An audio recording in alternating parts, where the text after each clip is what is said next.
In a small secluded village nestled between the ancient Carpathian mountains, there lived a woman named Elara. She was a mysterious figure, known to wander alone at dusk, haunted by secrets veiled in the shadow of her existence.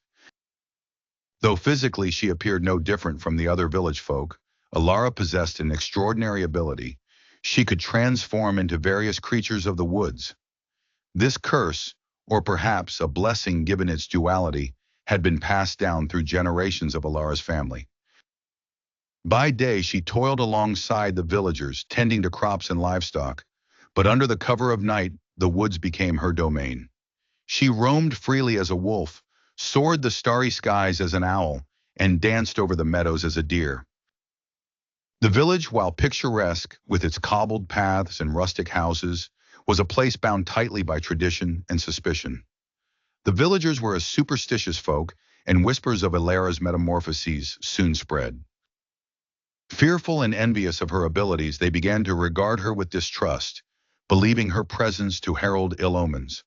Those few who once stood by Elara now avoided her gaze, leaving her isolated.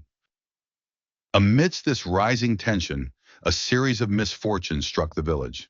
The sudden death of livestock, a failed harvest, and eerie howls in the night. The villagers, desperate for a scapegoat, pointed their fingers at Elara. In a fervor fueled by fear, they accused her of witchcraft, claiming her shape-shifting caused their plight.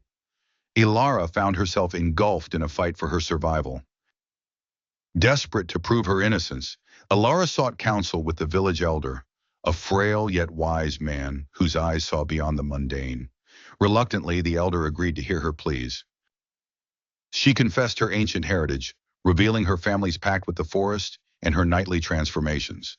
The elder listened, his eyes kind yet clouded with caution.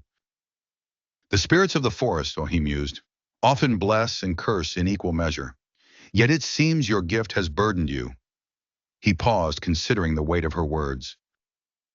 And if it is not you who brings these misfortunes, then perhaps there is another cause, a threat not yet seen. Encouraged by the elder's words, Elara resolved to uncover the true source of the village's woes.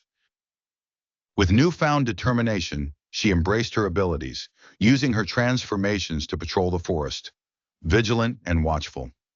As an owl, she silently observed the movements through the trees. As a wolf, she tracked scents through paths long forgotten by human eyes. It was during one such patrol that she discovered the true culprit, a rogue band of poachers decimating the wildlife. Their reckless actions had driven creatures into unnatural patterns, bringing ruin to the village's prosperity. Armed with the truth, Elara returned to the village, her heart pounding with the urgency of her discovery. She approached the council, her voice resolute and unwavering. "I know the cause of our suffering," she declared. "It is not I nor any supernatural force, but selfish men driven by greed. They have upset the harmony of the forest we depend upon." Her revelation shocked the villagers. With the elders' support, they organized a group to confront the poachers. Led by Elara's keen instincts, the village apprehended the culprits. Peace slowly returned as the natural order was restored. Grateful yet humbled, the villagers began to see Elara in a new light. Her courage and perseverance in saving them from true danger earned their respect. Elara herself learned to embrace her unique nature, not as a curse, but as a bridge between her people and the wild.